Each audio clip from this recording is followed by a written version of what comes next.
Boa noite. Quero agradecer a presença de todos vocês por mais um Cine Debate e chamar os nossos debatedores de hoje. Dr. Antônio Sérgio Pereira de Souza, psiquiatra, psicoterapeuta, professor convidado da cadeira de Psicologia Médica da Faculdade de Medicina da USP.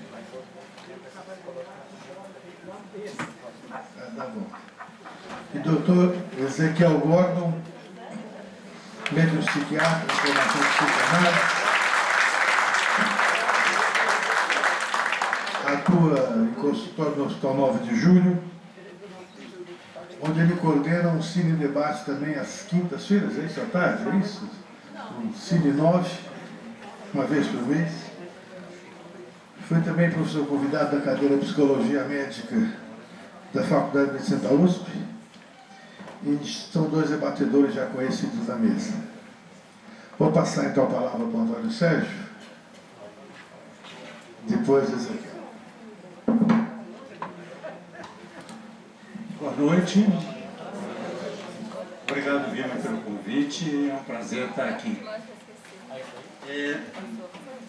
Eu vou começar por uma questão de identidade.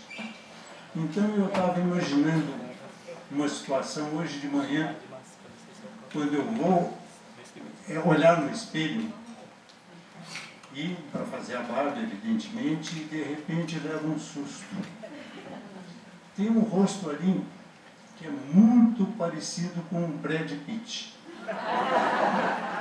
E a primeira questão é assim: quem é esse? Ou a segunda: esse não sou eu. Aí segue-se alguns instantes de apreensão, que é quando a minha mulher vai me ver. Então, quais seriam as reações dela? Evidentemente, de susto. Se ela ficasse muito feliz, eu ia ficar puto. E aí começa uma questão de identificação. Essa formação do eu, do ego, começa a partir do 6º mês de idade. Antes disso, a criança não se diferencia entre eu e o outro. A partir do 6º mês, todo mundo conhece o famoso teste do espelho, que é o seguinte: você coloca um nariz de palhaço, aquela coisa vermelha, no nariz da criança, e coloca ela diante de um espelho. Ela tem duas opções: ou ela vai em direção ao nariz de palhaço, ou se ela já tiver um começo de formação de ego, ela se dirige a ela mesma. A partir daí começa a formação de um eu, de uma personalidade, que vai ser um conjunto de identificações. Então, eu me identifico como é que cada um de vocês se identificaria? Eu tenho um nome, Antônio Sérgio Pereira de Souza, tenho em seguida um número. Esse número me identifica a partir da diferença. Esse número é único, é só meu. E aí começa uma série de identificações. De início de uma ordem de registro imaginário, eu me defino como alto, baixo, gordo, magro, feio, bonito. E depois uma série de identificações que já são de um nível mais simbólico. Eu sou honesto, eu sou inteligente, eu sou leal, etc. Então o nosso herói, a partir do ferimento, ele toma uma decisão, que é, digamos, encontrar uma outra identidade. Tinha as circunstâncias e o contexto para isso, né? Não havia nenhuma identificação, nenhum número. E aí ele resolve, tá certo? Supostamente por um gesto, talvez narcísico, de achar que ele seria rejeitado pela esposa, ou talvez um gesto de alta nobreza, certo? De um grande amor. Ou seja, ele estaria poupando-a de um indivíduo mutilado, com defeitos. E aí ele toma aquela decisão. Evidentemente ele não sabe que tem um filho com ela. Esse dado ele não conhece. E E aí segue o jogo, né? Passam-se 19 anos. Por que ele volta? Ele volta provavelmente motivado pela questão da Margaret, certo? A menininha que teve os pais assassinados e que agora estava com o futuro comprometido. Então ele talvez busque aquele conforto do lugar conhecido. Ou seja, ele volta para Baltimore em busca da Elizabeth, né, que poderia então dar um futuro para aquela criança. E a Elizabeth, evidentemente, está numa posição privilegiada, porque de funcionária da Hamilton, ela passa a ser uma acionista, né? Então ela deu um salto muito grande a partir, evidentemente, do matrimônio. E o acasalamento é uma estratégia biológica para a reprodução e para a sobrevivência. Então, o futuro da Margaret estaria mais garantido, tá certo? Naquelas circunstâncias. Evidentemente, ele não tinha conhecimento disso. Esse filme é de 46, um pouquinho após a guerra. Então, a gente não vê muito aquela coisa de propaganda, de esforço de guerra, ou a gente não poderia imaginar. Que é aquela questão do homem indo para a guerra, né, e tendo que defender. Porque, digamos assim, no acasalamento tradicional, o papel da mulher, como o pai do Lawrence, no começo do filme, demonstra, na certa hora que ele começa a saudar o fim da guerra, ele é lembrado pelo filho, de cumprimentar também as mulheres. E ele se desculpa do lapso, dizendo que no tempo dele, as mulheres ornamentavam os lares e não os escritórios. Então fica mais ou menos essa divisão no acasalamento do homem em busca do sustento e da defesa, e a mulher cuidar das crias. Então isso aparece na vivência do Drew, do filho, que a partir é convocado, se sente na obrigação de participar da guerra. O Lawrence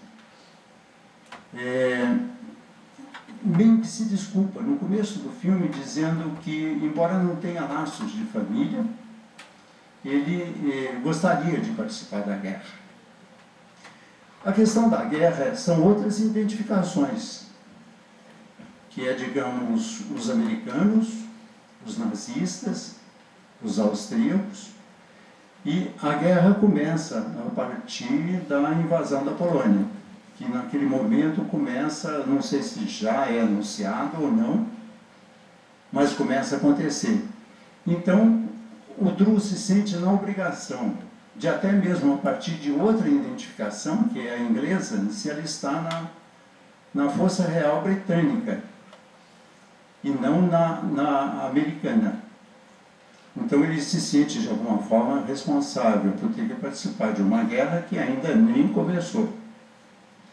Então, e aí se imagina as questões de divisão de homem e mulher como sendo o homem indo para a guerra e a mulher cuidando das crias. É aquela divisão, evidentemente, mais tradicional do acasalamento. O acasalamento é visto como sendo uma estratégia biológica para a reprodução e para a sobrevivência. O Drew exerce, quase que psicanaliticamente, a função de interditar o desejo do Drew de participar, remetendo a permissão para a mãe. A música desse filme, Max Steiner, a música não briga muito com o filme, tanto a gente não vai lembrar desse filme a partir da música. A gente precisa lembrar que o Max Steiner é aquele cara que fez a trilha sonora do Vento Levou e do Casablanca, que são músicas lindíssimas, mais nada, só isso. E a outra curiosidade do filme é a estreia da Natalie Wood no papel da Margaret. A gente imagina que ela fosse aparecer no papel daquela namoradinha do Drew, mas não é, não, ela é menininha, com 8 anos. Agora, a trama é interessante, porque se trata de uma questão de identificação, primeiro no nível imaginário da criatura com ele mesmo, e depois naqueles níveis de identificação que são mais simbólicos, que são assim, os americanos, os nazistas e etc. Ezequiel, a palavra é sua.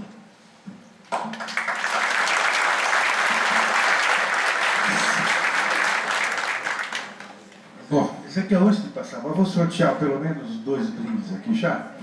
Tá todo mundo.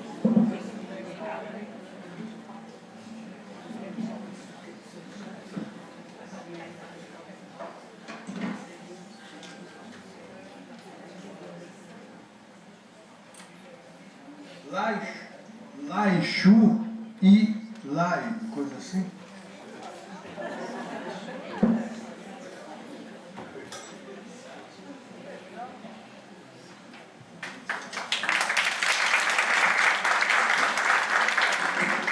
Alberto Salibi.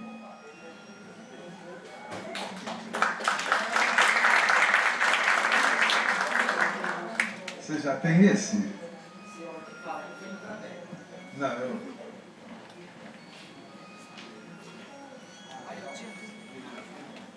Vamos lá, Ezequiel, fala você agora.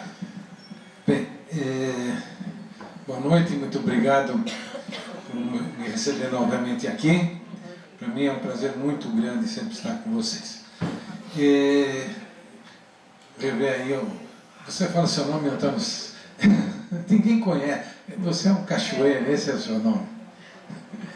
Nosso colega de faculdade, estou com um prazer muito grande de ter presente aqui o Antônio Sérgio. Mas quando soube que você vinha, eu achei que você ia caminhar por uma linha mais psicanalítica e eu comecei a enxergar esse filme mais pelo contexto do qual ele deve ter nascido, que eu imaginei. O cinema americano nessa época tem 3 questões aí que estão surgindo.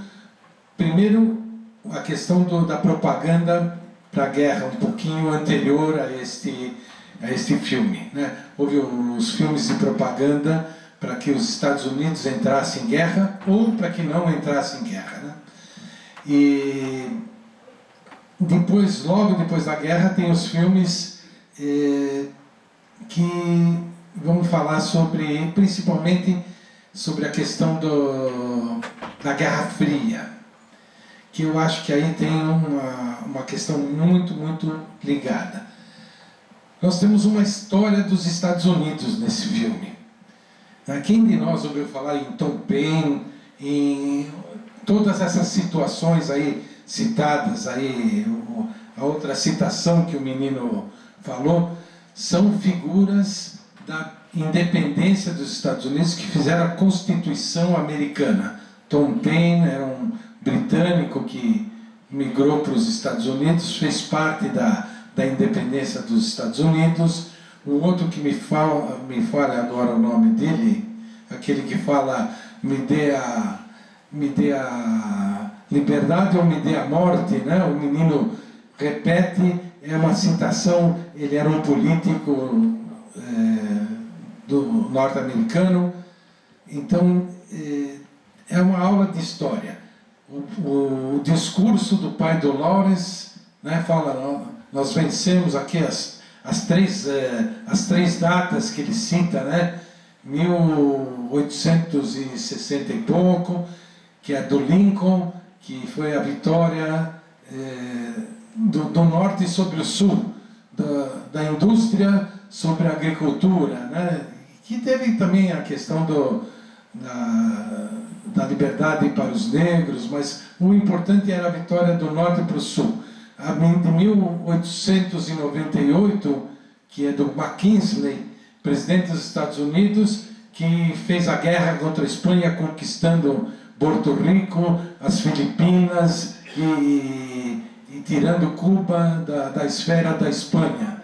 Começo dos Estados Unidos como um país imperialista, né? Todas aquelas ilhas. E essa da Primeira Guerra Mundial, a vitória do Wilson, que entrou com os Estados Unidos no final da Primeira Guerra Mundial. Os Estados Unidos entraram no finalzinho da Primeira Guerra Mundial. O filme mostra, né, a data, começa com a data do dia 8 de novembro, que é a data do final da guerra. E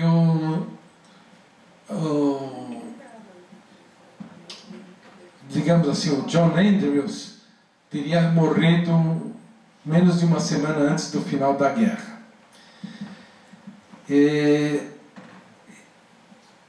Eu acho que tem muito aí de um certo ufanismo americano. Eu me surpreendi que vocês gostaram tanto. Eu gostei também do filme da primeira vez que assisti, mas quando vocês aplaudiram tanto, eu fiquei muito surpreso, porque o filme não ganhou grandes repercussões na mídia americana.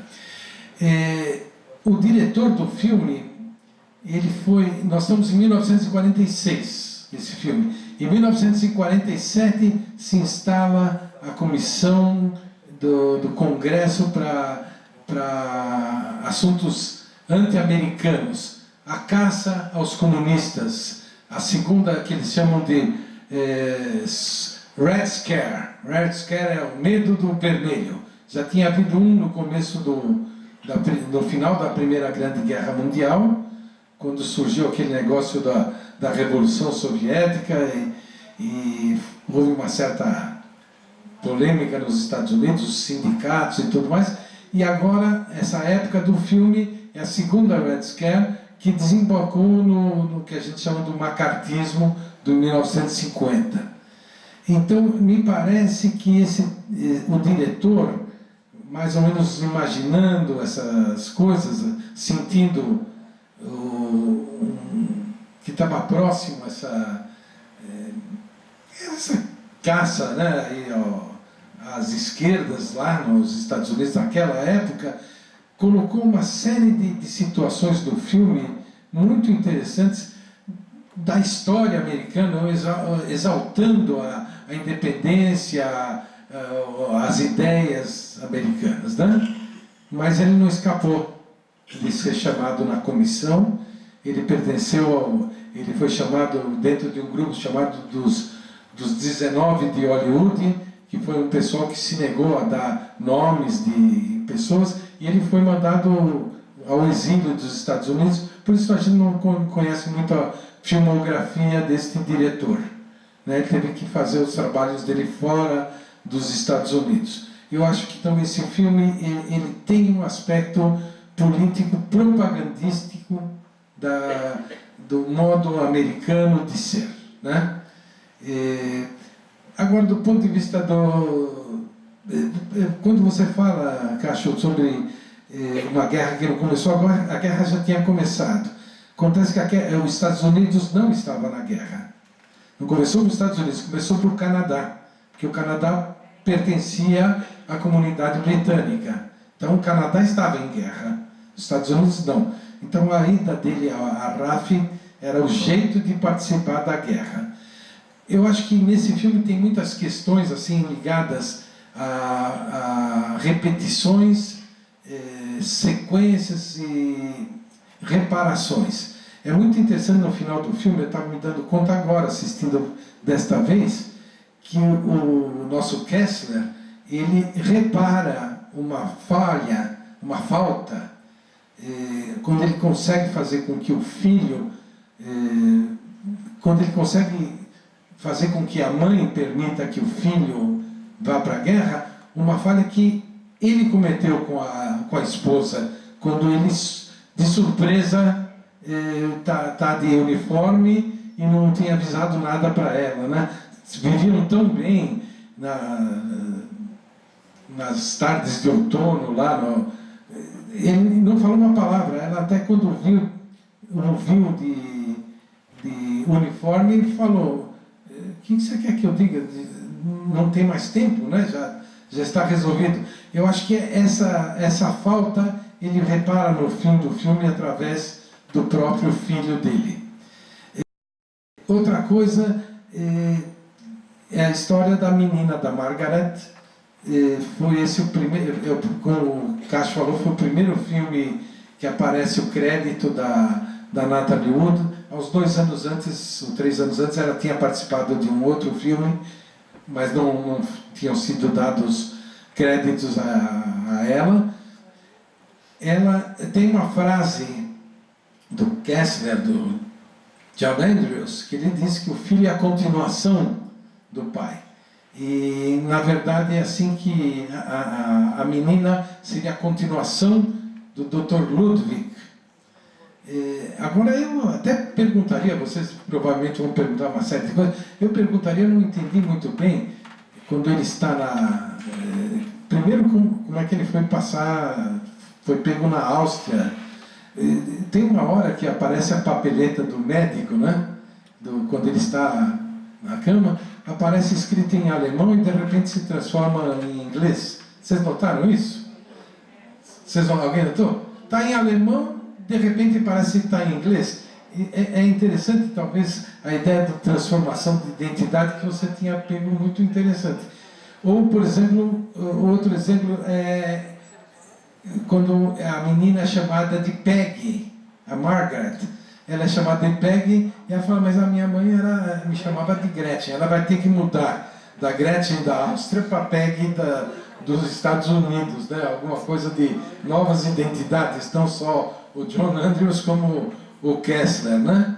Então, eu acho que traz algumas curiosidades esse filme, alguns detalhes muito interessantes, mas essa parte mais dinâmica, psicanalítica, o Cássio pegou melhor e ele sabe responder melhor que a gente. Vamos deixar mais para discussão, né? Tá bom? Eu agradeço. Obrigado.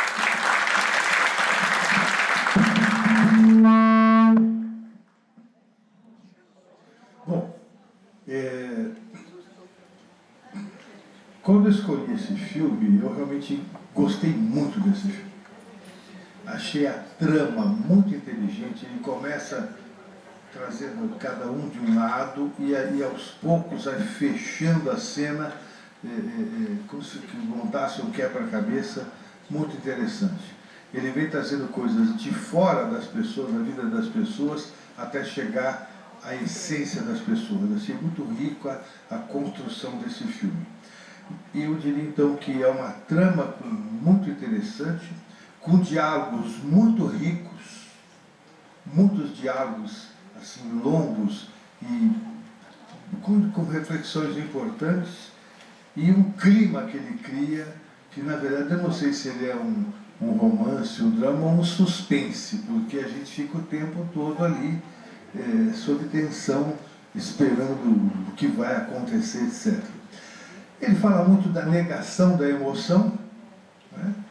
E do conflito entre como se emoção, ética e valores fossem coisas confrontantes. Porque o filme faz toda uma construção dizendo que o sentimento, a individualidade é menos importante do que o valor, do que a questão do tecido social.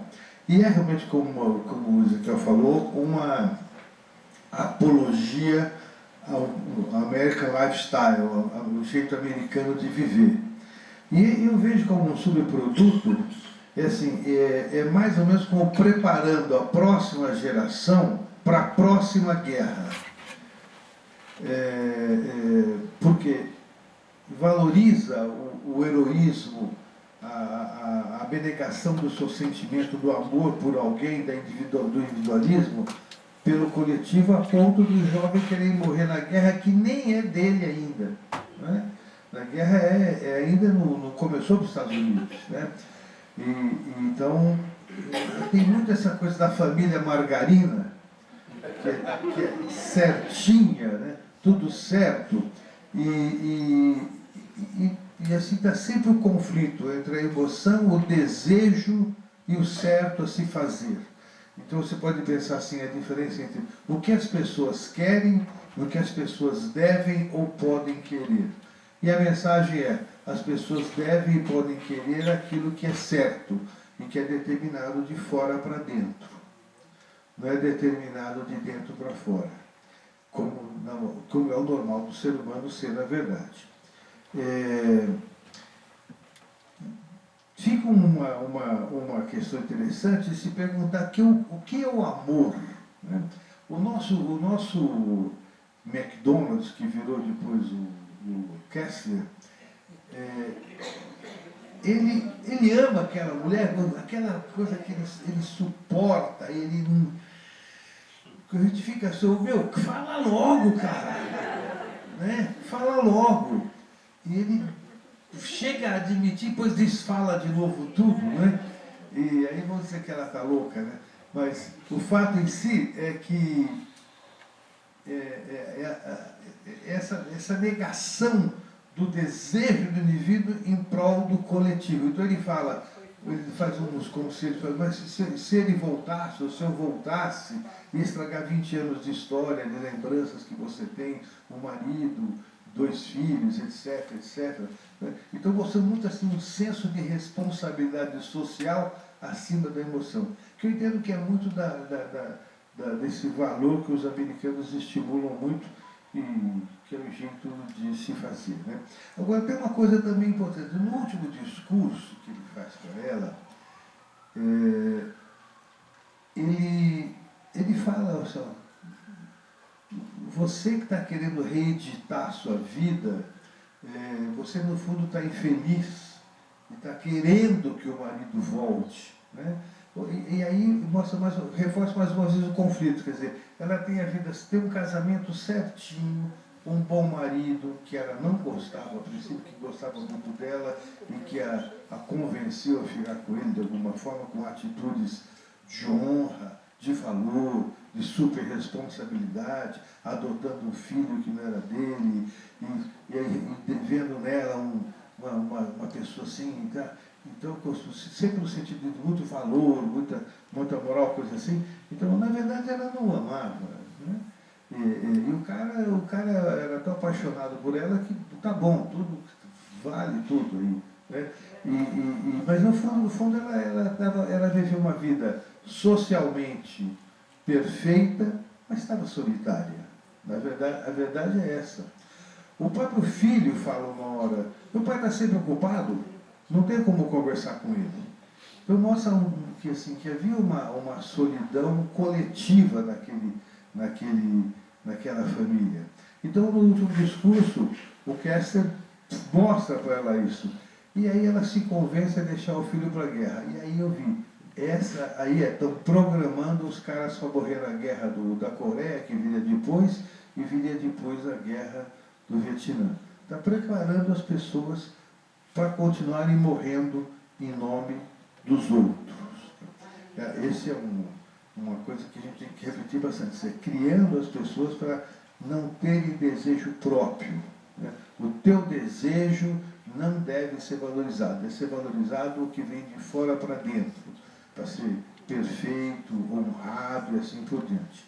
Né? E ainda passam lá uma hora que mostra a casa que eles moraram, e foi habitada por uma família italiana.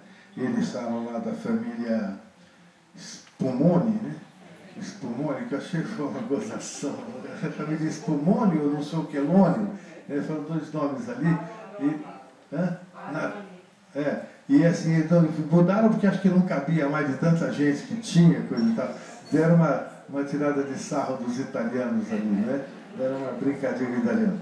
Mas, de qualquer forma, é um filme que tem, eu entendo, uma trama muito interessante, interpretações brilhantes, principalmente do Orson Welles, que está espetacular no papel, muito interessante. E aí, mais uma coisa do modelo americano de perfeição, é a transformação que sofre a menininha Margarete, quando vem da Áustria, né? E se transforma numa americaninha rapidamente ali, olha, tudo certinho, educadinho, obediente, aquela família, ela entra com perfeição naquela família ali, né? Então, mas fala muito de solidão, e eu diria uma palavra que caracteriza muito esse filme, a palavra surpresa. Por que surpresa? O McDonald's faz uma surpresa para a mulher, compra uma farda e se apresenta. Depois, a gente fica surpreso em saber que a mulher está grávida. Aí fica surpreso em ver o Kessler voltando. De repente, assim, aparece o cara voltando, não sei o que lá. Parece que o filme está toda hora preparando uma surpresa. Tem várias surpresas, assim, né? O filho vai embora, deixa tudo armário ali. Né? Então, assim, parece que o filme tem muitas coisas que nos surpreendem. E aí que ele cria atenção e cria um certo clima para a gente curtir, né? Mas, é isso. Então, o nosso cast é em conflito constante, o tempo todo conflito entre o eu e o coletivo. Tá bom, falei bastante já.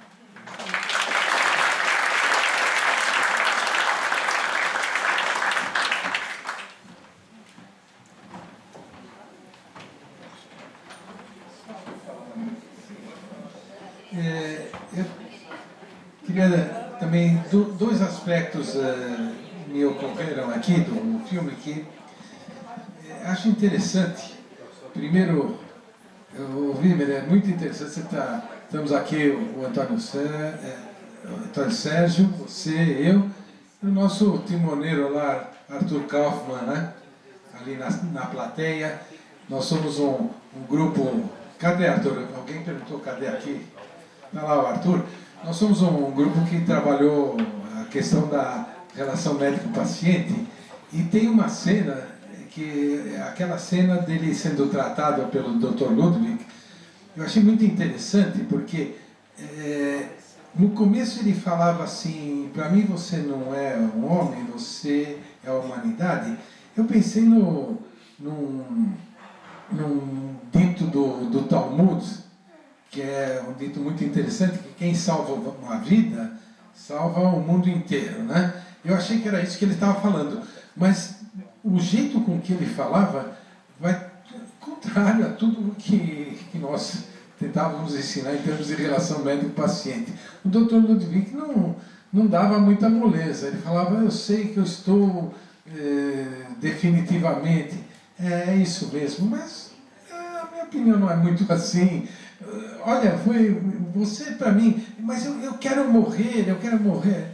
Não, você quer morrer, mas eu vou tratar de você, porque você vai me servir para eu aprender, para salvar quem quer viver. Veja, eu acho... Sim, ele foi morto pelo Kessler, Mas eu estou dizendo que, do ponto de vista da relação médico-paciente, eu não gostaria de estar com um médico como o Dr. Ludwig, pelo menos naquela situação. Mas me engana que eu gosto, mas não, melhor. Eu acho que não. E o segundo tema, lembra que eu achei muito interessante, o nome do filme que aparece no discurso depois dele, eu realmente pensei, eu não tive capacidade de entender por que Tomorrow is Forever, o Amanhã é Eterno, que o cartaz do filme, eu tive a oportunidade de ver os cartazes do filme. O passado já foi, o presente não perdura, o amanhã só amanhã é eterno. E contrariando o Dalai Lama, que diz que durante o ano só tem 2 dias ruins, que é o ontem e o amanhã, portanto o resto dos dias, o hoje é bom, né? Eu achei esse título, eu não entendi bem o que se quis dizer com amanhã eterno. Então, também, eu já faço a primeira pergunta para a mesa.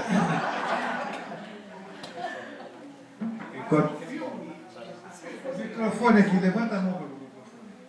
Aqui, lá depois. Enquanto faz, Maria Roseli Herrera.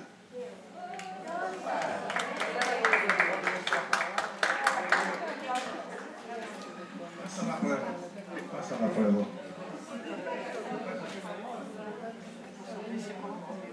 Enquanto mais um. Eu notei no filme que as pessoas não envelhecem.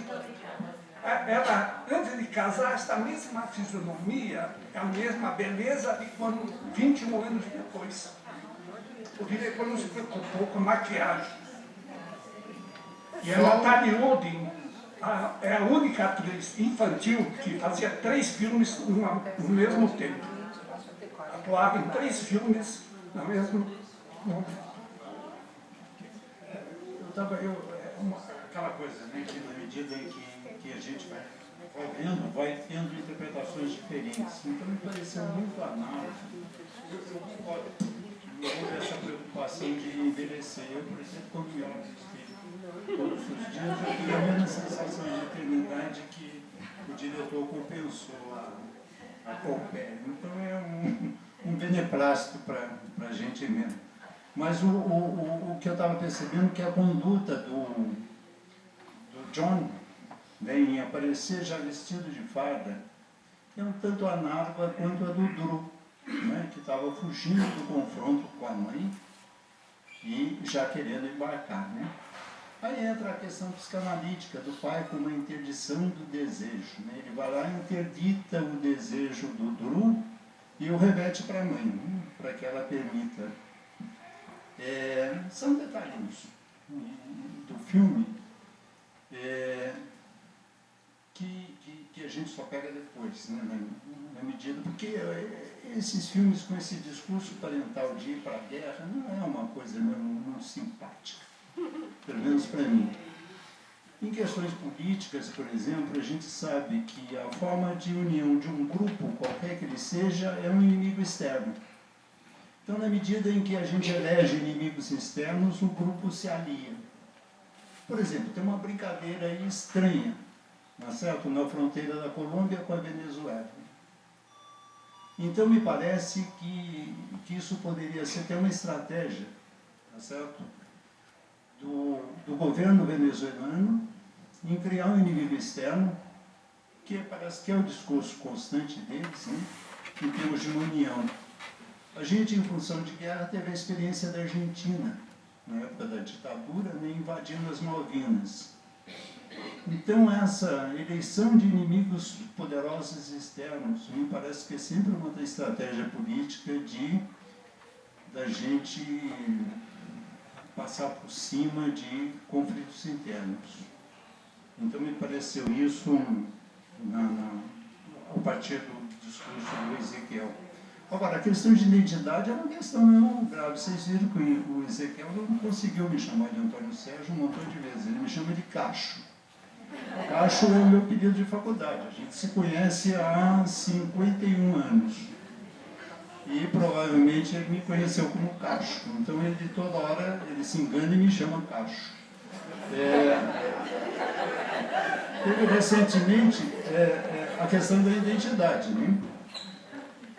Teve recentemente uma colega nossa, no ano anterior, que eu tive uma participação com ela no evento, e ela estranhou, falou assim: nunca imaginei que você pudesse se chamar Antônio Sérgio. Agora então, o coitado lá do John, né, naquela perspectiva dele de volta, né, então ele realmente é aquilo que a Elizabeth supôs, né, o homem que matou o marido. Exatamente isso, literalmente. Ok. Enquanto pergunta lá, Gregório. Aqui. Pode fazer.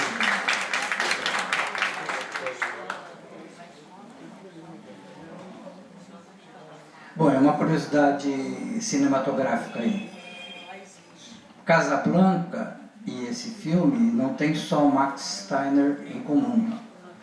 Assim, eu li uma crítica, não é inédita minha, mas que o triângulo amoroso do Casablanca está repetido aqui, com o Ricky Blaine, do lado de lá, e o John McDonald, se sacrificando o amor pelo bem comum que você falou. Só isso. Muito interessante sua observação, é a mesma trama, exatamente.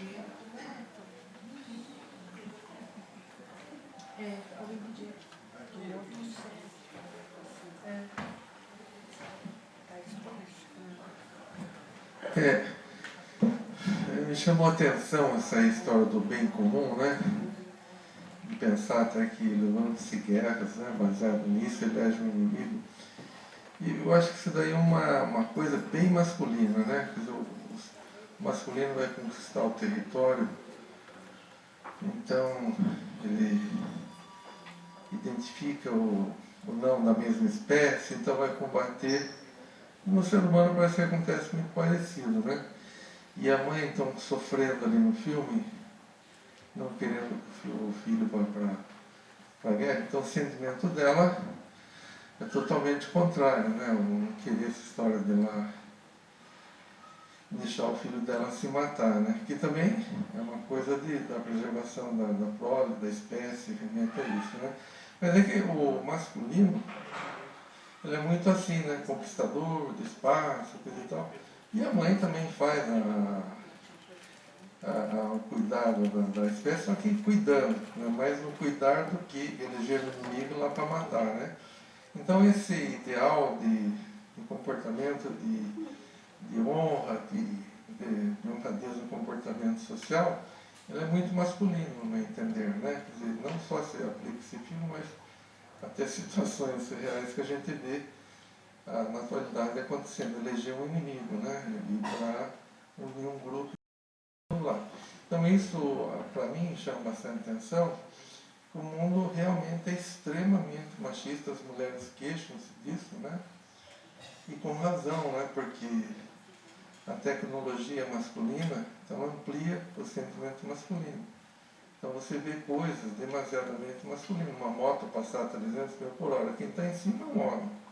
Né? Eu tenho chamado a atenção, por exemplo, coisas simples. Um chuveiro, a mulher não consegue ligar o chuveiro, porque ela tem que ir cabo de vassoura para mexer lá em cima. Se é projetado, eu não estou dizendo que tenha culpa nos homens, mas a gente faz a tecnologia, né?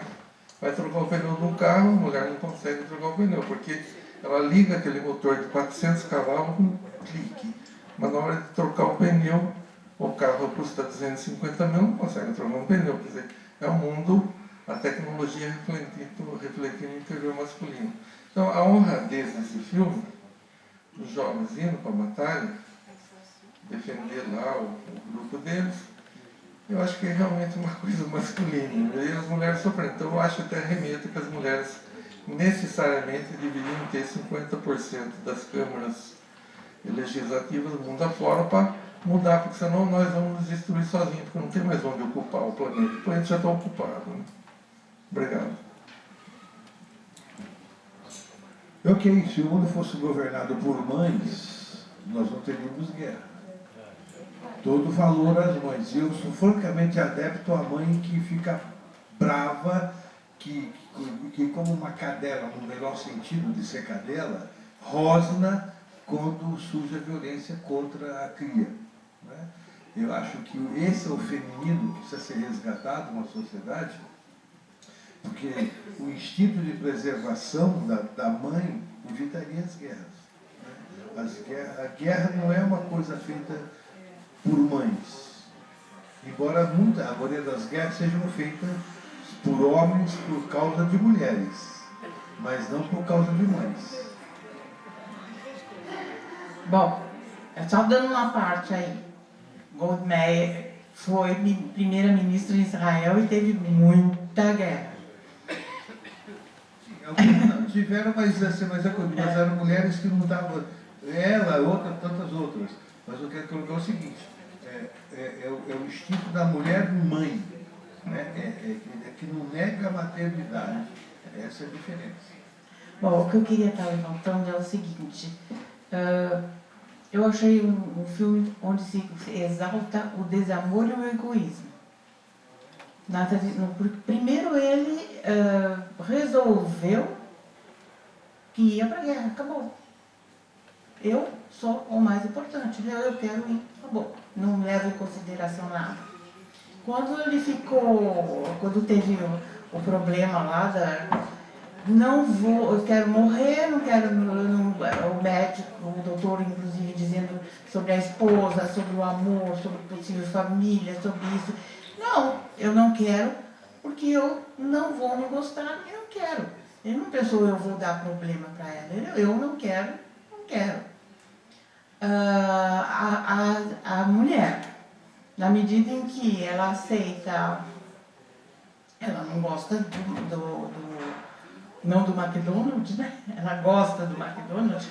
No entanto, ela aceita casar, mesmo sem gostar, para proteger o filho e etc. E continua, não vai falar que o filho não é seu, não vai fazer isso, etc. Quer dizer, um egoísmo da parte dela também. Eu estou bem assim, eu vou fazer assim, vamos continuar as coisas assim. Então, toda essa parte do egoísmo mantendo isso. E o outro que se submeteu a manter uma mulher que não gostava dele, que tinha outro filho, mas também ele socialmente estava sendo aceito, porque ele era solteiro, não tinha família, ele montou uma família para ele. Também existia esse egocentrismo dele, não sei, eu vi isso também. Eu entendo o acasalamento, mais ou menos de um ponto de vista genético darwiniano, como sendo a melhor estratégia para a reprodução e sobrevivência. Como reprodução no mamífero, como um sapiens, né?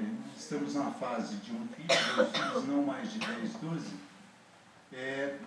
fica, lógico, uma questão mais de sobrevivência do que de reprodução. Mesmo porque a reprodução também no mamífero é durante um período curto de vida, digamos dos 20 aos 40. E a sobrevivência continua.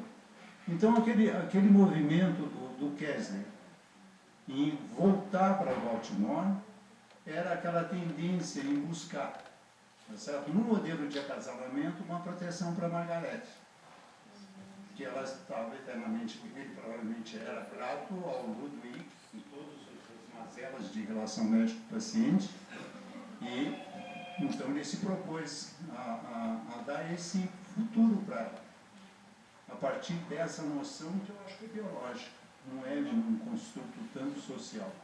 Agora, a questão o Homo sapiens é um bicho recente, ainda meio que perdido no planeta, porque ao ponto que ele é muito carinhoso e protetor, tá certo? Com a questão genética dos filhos, ele é muito briguento com os vizinhos.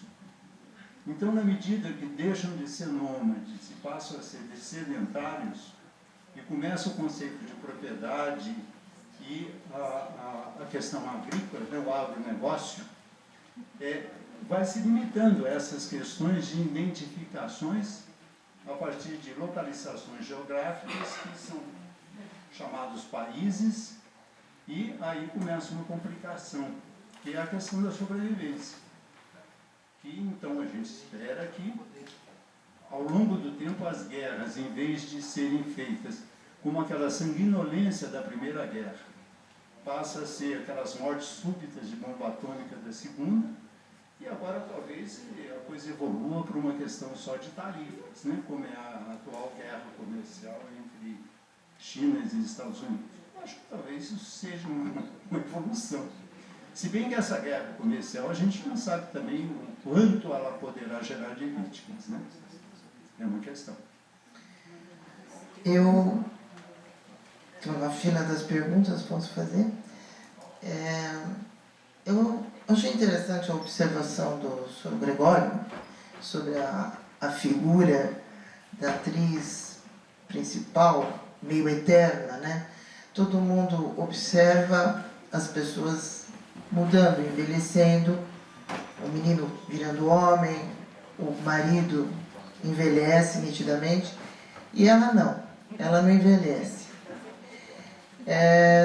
Acho que eu percebi isso durante o filme, e interpretei primeiro sobre essa questão, né, vendo agora um pouquinho sob o ponto de vista feminino, essa obrigação da mulher estar sempre jovem, né?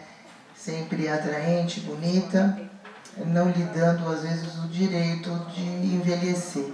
Acho que tem um pouco disso, mas poderia ser interpretado também como alguém que parou há 20 anos, né?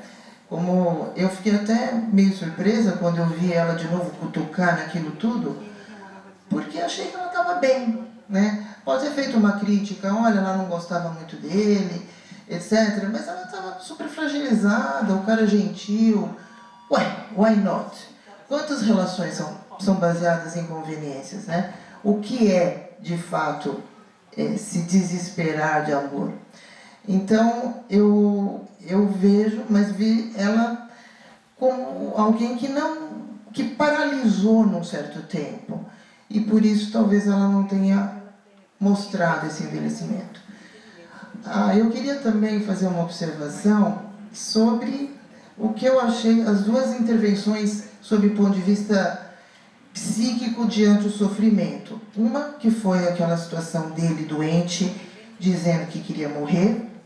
Eu já tinha achado esse personagem um pouco egoístão, com aquela coisa de vou para a guerra e o problema é teu se você não quiser.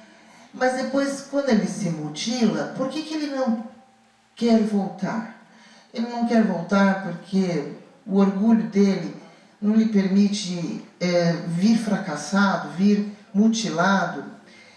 Ele prometeu que ia voltar. Então, quer dizer, toda aquela hombridade, aquela honra de vou fazer pelo coletivo, ele perde ali quando ele rompe o elo mais binário dele, que seria com a mulher. Ele não tinha filhos, tudo bem, mas ele rompeu. Não tem a ver com aquele coletivo que vai para lá. Mostra um orgulhoso. Essa é a minha opinião de quem está vendo de fora. Não sou psiquiatra, não. Segundo lugar, foi a maneira com que ele lidou com a menininha ali, quando ela presencia aquele tiro. Aquilo é um típico estresse pós-traumático, né? Uma situação de pânico ali na reprodução, e ele elenca muito bem tudo que ela resgata de lembrança, viu até o sangue. E eu queria de vocês uma opinião sobre como que ele abordou, né? Porque eu ali achei que ele primeiro ele falou, olha, ela está assim assustada porque tem o sangue, porque matou o pai, porque matou a mãe. Quer dizer, foi muito cru ali, justificando para os outros o porquê ela estava assustada, relembrando a situação, refazendo o cenário e ainda por cima conseguir retirá-la com a questão da afirmação, né? Olha, porque ela é forte, ela vai lidar, e ela no fim pega o revolvinho e resgata a confiança nela mesma, né? Então eu queria de vocês um comentário sobre isso. Só um instantinho, eu vou deixar para o Wimmer. Eu só queria falar uma curiosidade a respeito da Claudette, né? Da atriz, Colbert. Essa mulher viveu até 93 anos.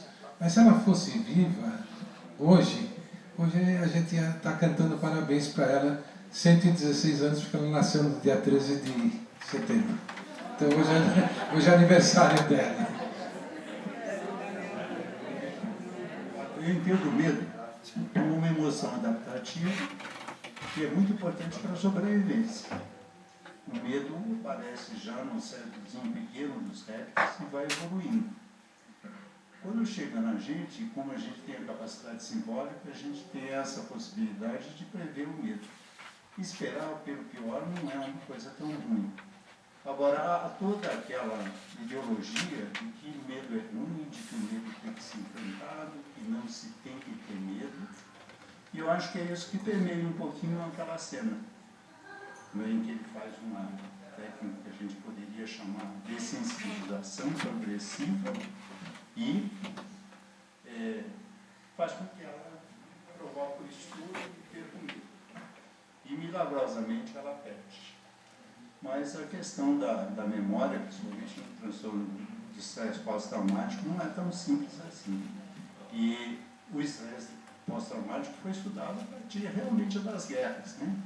E o lugar melhor para se estudar isso é realmente as universidades americanas, onde tinha material bastante para isso, né? Que eram as pessoas retornadas de guerra. Isso não faltou. E No estresse pós-traumático, o que se procura é romper aquela memória que fica recorrente e atrapalha a funcionalidade da vida das pessoas. E ele teve uma postura ótima de terapeuta, né, e tudo se resolve. Mas, infelizmente, na nossa prática, não é bem assim. Bom, você falou do orgulho, eu esqueci, acho que eu esqueci de falar que o orgulho, a vaidade, o narcisismo, ele campeia o filme, ele faz parte de todo o enredo do filme, e a questão do medo é assim, o medo maior vence o medo menor. Então o que acontece? Por exemplo, o medo ligado à vaidade, ao orgulho, muitas vezes vence o medo do perigo. E é isso que mostra com os dois personagens, um que foi à guerra e outro que vai acabar indo. Na verdade, esse ato heróico de ir à guerra é um movimento de defesa contra o medo de ser chamado de fraco, de ter se omitido, de não ter participado, que é uma coisa que outros filmes mostram, que pessoas que os pais protegeram para não ir à guerra carregam uma vergonha muito grande por isso. Vários filmes mostram isso. Então, ali que eu digo, então, o medo ligado à vaidade e ao orgulho, muitas vezes é mais forte que o medo do perigo. O medo de não ser aceito pelo grupo, ainda mais um jovem de 20 anos, né, na adolescência, o medo de não ser aceito pelo grupo faz a pessoa assumir riscos de correr com o carro, de pegar droga, de se expor a perigos. Né? Então é importante que, muitas vezes, esse medo que tem a ver com vaidade, com orgulho, etc., ele é muito perigoso para a individualidade. Boa noite. Eu não sou de área médica, enfim, eu vou falar como leiga, mas aí eu vou puxar primeiro para o comentário do Ezequiel, a percepção que eu tive. Eu tive a sensação de que ela viveu um romance que ela não viveu. Então ela passou aqueles anos meio que em função de uma coisa que ela não conseguiu realizar, de desejo de estar com o marido. E ele a liberta. Então aí eu entendo que o amanhã é para sempre, porque para mim ficou muito simbólico a hora que ela entregou aquilo que não sei se era uma cigarreira, ela deixou o passado para trás para começar a viver a partir daquele momento. Foi a sensação que me deu. E que para mim também, voltando ao teu comentário, quando ele fala de tudo que a menina passou, que era um drama, uma coisa muito pesada com relação à guerra, em que ela realmente vivenciou, ela visualizou aquilo, mas que ela ia sobreviver, ela ia conseguir. Para mim ele estava falando para a mulher, você vai superar, você vai conseguir dar esse passo e ir adiante e seguir a sua vida. E aí só para encerrar com o último comentário, que é a questão da posição do homem e da mulher, do feminismo, a gente estava numa outra época bem diferente. Hoje, eu pelo menos enquanto mulher, jamais ligaria para um desconhecido para ir atrás do meu filho, sair de lá onde para ele não ir para a guerra. Então, acho que hoje as mulheres, e a gente está no 1946, mas hoje as mulheres tomariam uma ação muito mais ativa de ir atrás do filho, e não procurar um homem, o símbolo do masculino, né, para poder salvar a vida dela e ir atrás. Então, também já dá uma colocação aí, não sei, para a minha percepção, pelo menos. Ok, Odete Beatriz. Está aí? Odete, está aí? Opa! Um livro aqui do pessoal da poesia. Vamos lá. Eu acho que a Elizabeth tinha um trauma amoroso muito grande. E o Wimmer chamou a atenção sobre isso. Quando eu estava passando o filme, me chocou quando o pai chega com o Drew, do jogo de golfe, né, já realizado, etc., o menino já com 20 anos, e só tinha um irmãozinho de 13. Isso é fora do padrão americano, nosso, daquela época, né? A família estaria realizada completamente com 3, 4, 5 filhos. Então ele levou 7 anos para ter um segundo filho, que na realidade foi o primeiro dele. Então eu acho que ela teve um trauma muito grande, né, de ter perdido o marido e só quis ter um filho que aconteceu. Então ela não queria ter mais filho. Eu acho que a relação dos dois, a maternidade e o amor, eles se chocam. Entendeu? Ela não queria, ela não amava o verdadeiro, o amor dela não foi o segundo marido, né, foi o primeiro. E ela acho que levou 7 anos para engravidar. Não sei se a gente pode deduzir isso, mas me mostra assim, o fato daquela época, famílias serem grandes, né, 3, 4 filhos, levar 7 anos, isso me chocou. E é capaz de ela ter transado com o marido e nem despenteado o cabelo.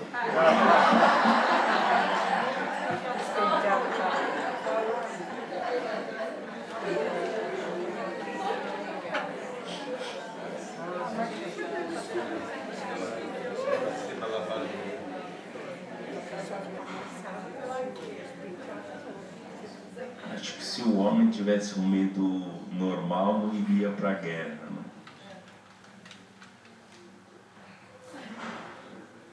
Eu gostaria de comentar aqui uma coisa que o Guilherme falou, que é a vergonha ou medo em relação ao não pertencer ao grupo. Então, se a gente imagina, agora assim, de um ponto de vista de evolução, então, naquelas circunstâncias em que havia os primatas, os homos, lá, os macacões, e que eles tinham que se deslocar, porque eram caçadores-coletores, e que começa a aparecer as identificações. Então, se imagina que ser expulso daquele grupo significava a morte.